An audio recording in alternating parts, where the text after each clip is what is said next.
started, this is just an informal gathering for people who indicated interest in meeting with Omar and speaking with him about boycott, divestments, and sanctions. He's actually here on a tour in the US, starting tomorrow in LA, and then San Francisco, Minneapolis, New York, and Washington, D.C. So we thought just while being in San Diego, maybe we'll have this gathering. You can ask him anything you want. I thought maybe Omar could talk about the origins and the details of the BDS movement.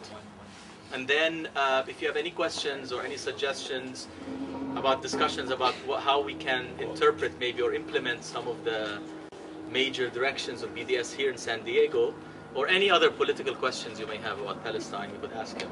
So Omar is here from, he came last night from Ramallah through New York, a very long trip. He, as some of you know, he's one of the founders of the BDS movement. Back in 2004, started with the academic and cultural boycott campaign, and then grew into the BDS international movement that it is today. And Omar is an electrical engineer by trade. He actually installs ATM networks in Palestine for banks, the ATM machines, and other types of electrical engineering services. But on the side, a very big side, he works on politics and activism, especially involved in cultural and academic boycott.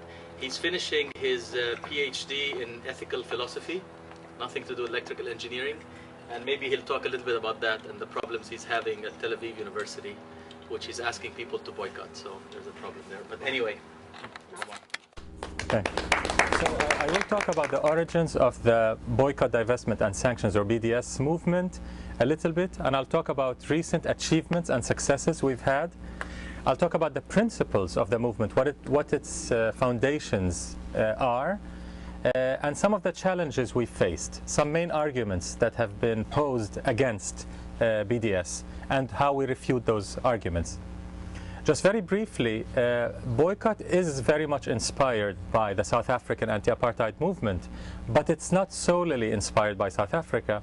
It is also very rooted in Palestinian history of civil resistance. People forget that.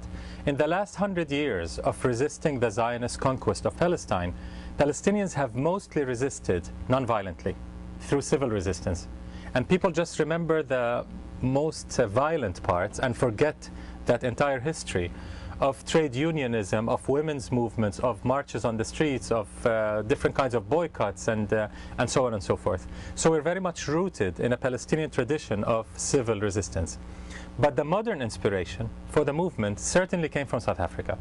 Specifically, in 2001, the UN had an anti-racism conference in South Africa, Durban. On the side of the official conference where the states were meeting, there was an NGO meeting, non-governmental organization meeting, which had hundreds and hundreds of groups from all over the world. In that NGO conference, at the UN Conference Against Racism, it was decided that Israel was practicing apartheid, in fact, and it was recommended that the same boycotts and sanctions imposed against South Africa during the apartheid era should be imposed against Israel, to use that tool in order to end Israel's oppression of the Palestinian people. So there were many initiatives around Palestine, in the West as well, to support boycott of Israel, but nothing was organized, nothing was institutionalized. Until 2004, when we started the academic and cultural boycott of Israel, the Palestinian Campaign for the Academic and Cultural Boycott of Israel, which is called PACB. Acronyms are PACB. When we started that, there was a huge uproar in Israel. Just to give you an example, we were 6 odd individuals, academics and intellectuals, in Palestine calling for boycott. We started the movement. The Israeli counter-boycott committee was formed of Benjamin Netanyahu, who was the finance minister, all heads of Israeli universities, the head of the Histadrut, and many, many others. So they took us extremely seriously. They understood that this has a lot of potential, number one. Number two, they don't have the weapon to combat it. In any armed kind of confrontation with Israel, they always win. We are no match, we will never be a match to Israel's power militarily. But when it comes to moral right and asserting our rights in civil forms, they have not invented the weapon yet, and which we've noticed in the last 5 years. the first achievement for the boycott movement was in Britain. Britain is a big supporter of the Palestinian boycott movement. In 2005, just a year after we started the call for academic boycott, the most important academic union in Britain, the AUT, Association of University Teachers, decided to boycott 2 Israeli universities. And it sent shockwaves around the world that this is Britain. This is not some little third world country that they can ignore. This is Great Britain. Calling for a boycott of Israeli universities, the most important ivory tower in Israel are the universities, the academia. So for them to call for boycotting that was too shocking to the Israelis. It was a real cold shower for them. So they took notice very much, and they started a very strong, very powerful intimidation, intellectual terror campaign against the activists in Britain that are calling for boycott. It reached, I'm going fast forward, it reached a point where Alan Dershowitz, the famous Zionist lawyer, professor of law at Harvard, threatened the British academics with professional and financial ruin, I'm quoting, if they dared to boycott any Israeli university. And of course, Congress was mobilized, and that was the first time in history, possibly, that Congress met and decided to condemn the decision, well, not the 2005, but a later decision, by the British Academic Union to boycott Israeli universities. I mean, it's unheard of that Congress should meet to discuss the decision of a union in a second country that wants to boycott a third country. It's ludicrous. But that's how it is. That's how scared they are of the BDS movement. BDS as such came into existence in 2005. So we started with academic and cultural. In 2005, it was the full-blown boycott, divestment, and sanctions movement. The call that we issued on 9 July 2005 came a year after the International Court of Justice at The Hague decided that the wall and the colonies Israel is building on occupied Palestinian territory were illegal. That decision was in 2004. A year after that, we established the BDS movement. Endorsing that call was almost the entire Palestinian society, almost. Every major union, every major organization, women's group, students group, workers, and so on, everyone signed on to that call. And we represented the Palestinian people in 3 areas, because since the Oslo Accords between the PLO and Israel, the Palestinian people has been redefined very intentionally, very deliberately. When people started talking about the Palestinians, they meant West Bank and Gaza only, sometimes Jerusalem. Never the refugees, never Palestinians in Israel. Never. I mean, they were just shunned out. They've been taken out of the definition of the Palestinian people. What we did in the BDS call and the PACB call before it is to re-establish that the Palestinian people are 3 main segments. Palestinians in the occupied territories, 67, Palestinians in 48, which is now Israel, and Palestinian refugees who are the majority. So what they were ignoring is the majority of the Palestinian people. The West Bank and Gaza are a minority, 1/3, a mere 1/3 of the Palestinian people, plus or minus. And even in that 1/3, 1/3 of them are refugees. More than 75% of Gaza are refugees. So the BDS call came out and said, we're not advocating a political solution. We don't take any sides on the one-state, two-state debate. I personally do, each one of us does, but in the movement we don't. We focus on a rights-based approach. We say that no matter what the solution is, there are 3 fundamental rights of the Palestinian people that need to be addressed. These are sanctioned by the UN. These are conforming to universal human rights and international law. No one should debate that among the Palestinians. The 3 rights are ending the occupation and colonization of the West Bank, Gaza, including East Jerusalem. The second is ending the system of racial discrimination against Palestinian citizens of Israel, the forgotten Palestinians. And the third is the right of return for the refugees, according to UN Resolution 194. This troubled a lot of people. Zionists and their supporters were really troubled that anyone would call attention to Israel's system of racial discrimination, which we called apartheid. And a lot of arguments were posed. Israel is different than apartheid South Africa. Palestinians in Israel can vote. Blacks in South Africa never were able to vote, and so on. And our answer is that, of course there are differences. We never claimed that Israel is identical to South Africa, but no 2 oppressive regimes are identical anyway. When you say that the US is an occupation of Iraq, that doesn't mean it's the same as the Israeli occupation.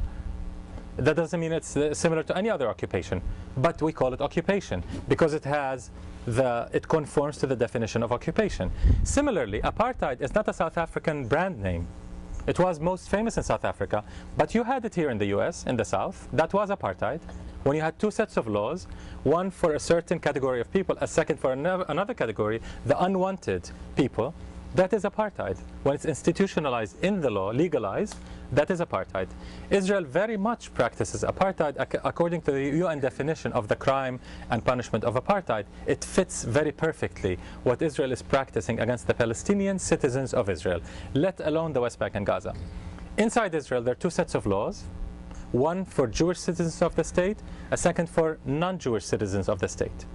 It reaches every part of life, including land ownership, basic rights of work in certain areas, health care, education. Every single aspect in Israel is divided among Jewish Israelis and non-Jewish Israelis.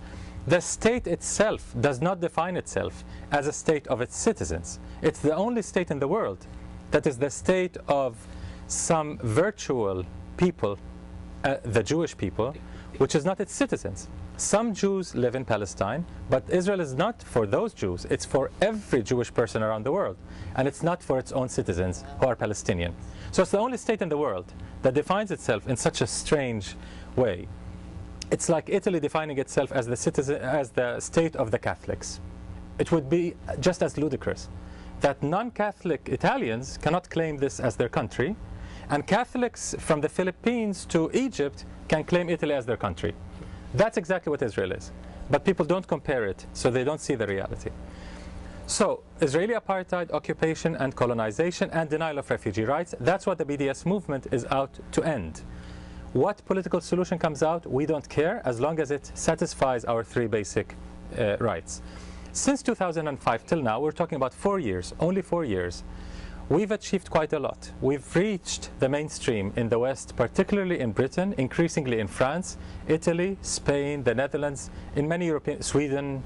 Of course, we have wall-to-wall support in South Africa.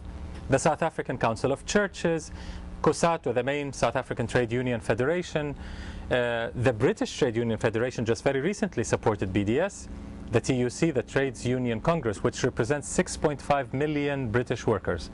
So this is not small. We're talking about a very large scale of Western mainstream organizations that have endorsed BDS. Of course, the Academic Union in Britain, unions in Canada, from the postal workers to many, many other unions, public employees and so on, have endorsed BDS as well. Aside from the South African Council of Churches, the Church of Sweden endorsed it indirectly. They don't endorse boycott directly, but they endorse divestment from Israel, for example. The World Council of Churches, which represents about 500 million Christians around the world, mostly the non-Catholic churches, have endorsed selective boycotts against Israel just very recently. And a few years ago, they supported ethical investment, which means divesting from companies profiting from occupation and human rights violations, as all Israeli companies are doing. So in the last few years, we've achieved quite a lot in the mainstream. Many cultural figures, from John Berger in Britain to Naomi Klein in Canada, and many, many others, have come out in support of boycott. So there was a big breakthrough. The most important achievement we had in the cultural field was that many artists decided to heed the call for boycott and not to go to Israel. In 2008, Israel celebrated its anniversary, 60th anniversary of the creation of the State of Israel. And we called, in a half-page ad in the International Herald Tribune, we called on artists around the world to boycott the Israeli festivities. And this was big news, because no one ever challenged Israel's right to celebrate its anniversary. But we said celebrating Israel's anniversary is dancing on Palestinian graves. You're ignoring the ethnic cleansing of 48. You're ignoring the fact that Israel is denying our basic rights. Coming to Israel to sing and celebrate with it is equivalent to dancing on our graves.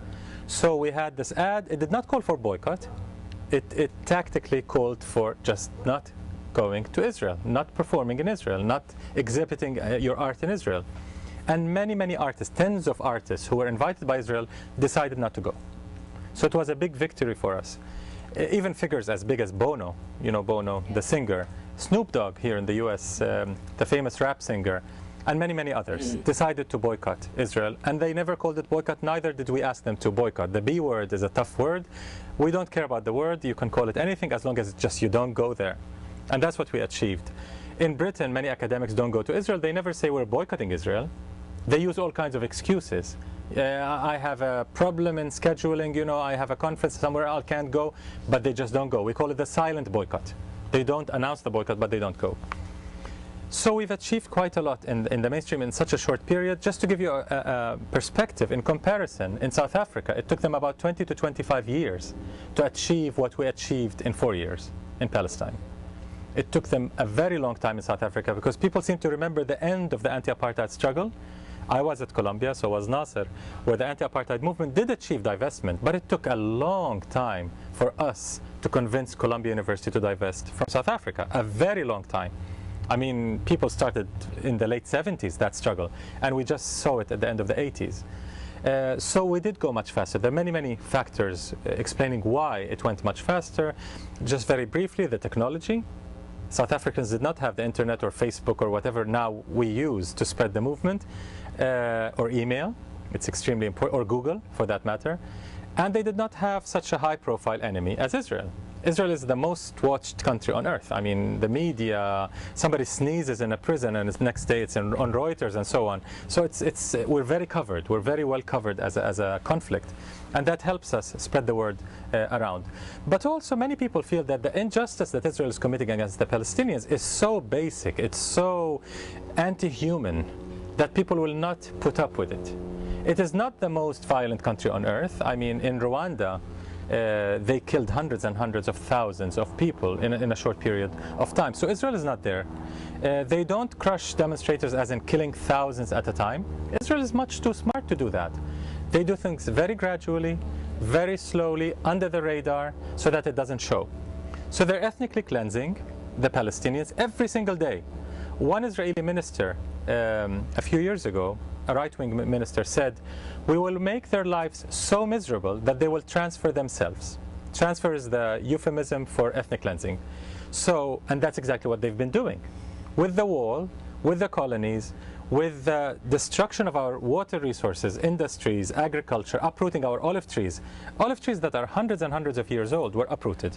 And I'm not talking 1 or 2 or 10 or 15.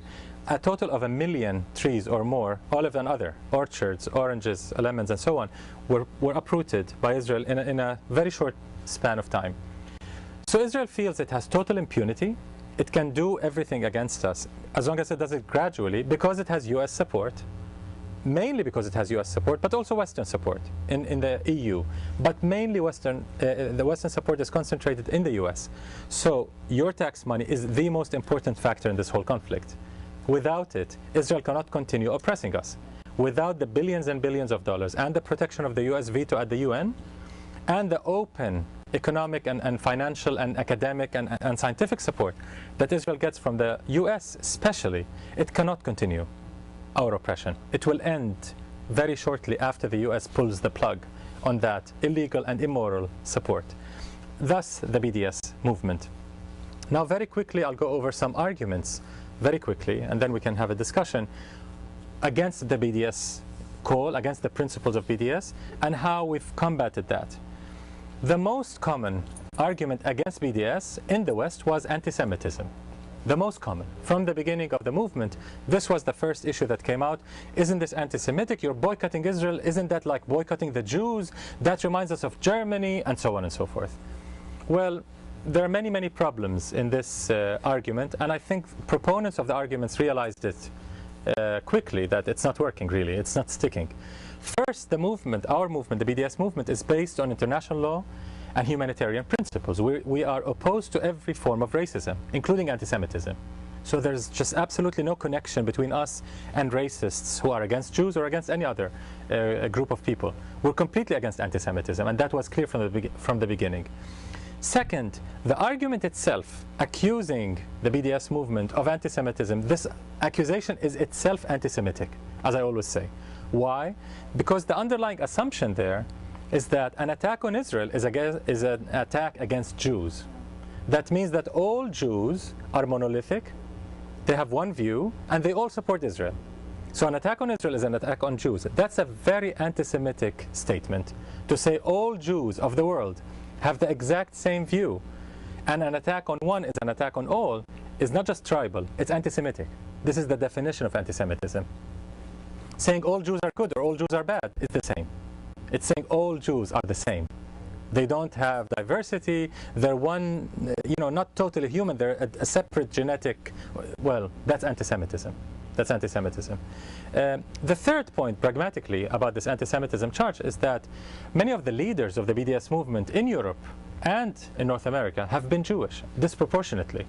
We have a very high percentage of Jewish citizens in the leadership, not just among the activists, of the movement that is doing boycott against Israel, including some very, very famous literary, cultural figures and so on. So it didn't work. When Naomi Klein in Canada comes out supporting BDS, what are you going to call her? A self-hating Jew? I mean, it doesn't work very well. When Chomsky supported divestment from Israel, what? He's a self-hating Jew as well? So every Jew is a self-hating Jew now? So it doesn't work. Then Israel does not represent the Jews. The second most important argument used, and now it's used more often, is that isn't this counterproductive for the Palestinians? Aren't you guys shooting yourself in the foot? Because if you isolate Israel more, it'll become even more aggressive, and it will hurt you even more, and you will suffer much more. Because financially, economically, you're so dependent on Israel, and if Israel becomes isolated, you will be the first to suffer, more than the Israelis. They're using it much more often now, especially in Europe. I don't know about the US, but in Europe they're using this argument a lot. Our main response to this is that first, let us decide what's in our benefit, because we're mature adults, we know what's good for us, and we can decide. We know any resistance comes at a price. Palestinians realize the price of BDS, and we've accepted it. Any resistance will have a price. I mean, the other option is just surrender, accepting Israel's oppression as fate. And we're not about to do that. We shall not surrender. So we can resist Israel violently or non-violently. In the BDS movement, it's a non-violent struggle. Those who are telling Palestinians you cannot resist violently, you cannot resist non-violently, are basically asking us to surrender. And we shall not surrender. This is out of the question. Palestinians have not surrendered for 60 years. We're not about to surrender. So we shall continue the struggle. We understand it comes at a price, and we are ready to pay that price. And second, every major union and organization is involved in the BDS movement. They speak for the Palestinian people. We don't accept even people in solidarity with Palestine to say, doesn't that hurt you? Well, we know what hurts us. Don't speak on our behalf. Ask us, does it hurt you or not? Don't assume that you know us and our interests better than we do. That's very colonial. It's very patronizing, to say the least. And we don't accept that. There are many other arguments posed against the BDS movement, but I'll stop here to have a discussion. But that's very briefly the history and the principles of the movement. Thank you.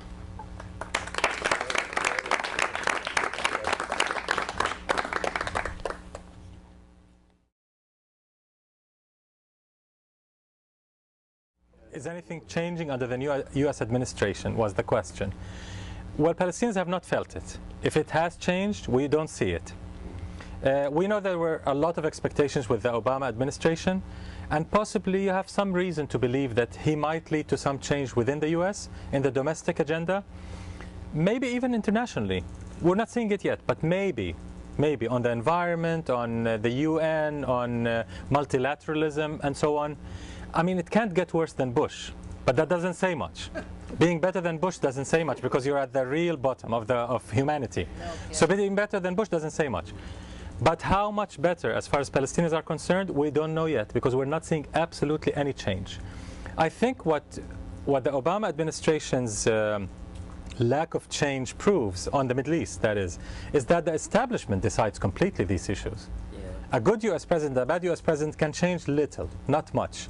The establishment almost decides everything when it comes to Israel, because you have the US Congress is really Israeli-occupied Congress. Yeah. It doesn't speak much for American interests when it comes to Israel. It addresses much more Israeli interests.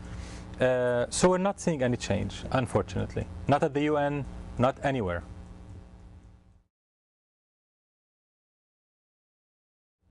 How effective are the new technologies like Twitter and Google are? That was the question in promoting BDS. Very effective, very effective. Let's take the most basic, email. Without email, we couldn't exist. Literally. I mean, our movement, or it would have taken us much, much, much longer. I remember in our anti-apartheid struggle at Columbia, and we were marginal in the movement, but we were supporting it. Every communique coming out of South Africa has to come by fax, clandestinely, in a hidden fax machine in somebody's basement until it reaches, I mean, it was ridiculous. To get anything out of South Africa to the movement outside used to be extremely cumbersome. With us, it's so much easier. I'll give an example. The French BDS activists go and occupy a shop in the Champs-Élysées selling Ahava, Israeli cosmetics company from the Dead Sea, components that's manufactured in a settlement on the West Bank. So they go, they don't even occupy. They march into that store and they hold up the Ahava products and they say, this is violating international law because it's extracted from the Dead Sea, occupy, and they explain to the customers, and then nobody buys. They YouTube it, they put it on YouTube. Within minutes, people, activists everywhere else are seeing this and they're very inspired. Within days, you see the action repeating itself. In Scotland, in Los Angeles, and this is happening all the time, all the time. We're seeing this diffusion of information, of arguments, of activist inspiration sometimes.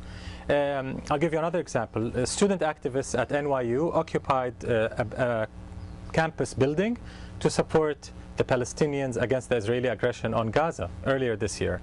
Of course, they were imitating a similar action in Britain. In Britain, more than 30 universities had occupations of buildings, demanding divestment from companies selling weapons to Israel, and so many other demands.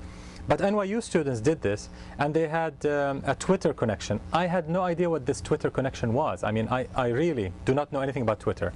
But one of the activists sent me an email, said, can you Twitter us? And I said, define, Twitter you. Tweet us, whatever. I don't even know the verb. And I said, define that. I'm totally ignorant about this. And I said, can you write us any message? Go to this link and and log in and write us anything and it will show live to activists. I said, whatever, I'll do it. And they had a big screen and they gave me the connection. I could see them, I could see the students. So I wrote them my note of support and they were cheering live. I'm seeing them on my computer cheering what I just wrote. So that's the effectiveness of this technology. It's amazing. I mean, the potential is amazing. So it has helped us tremendously, absolutely.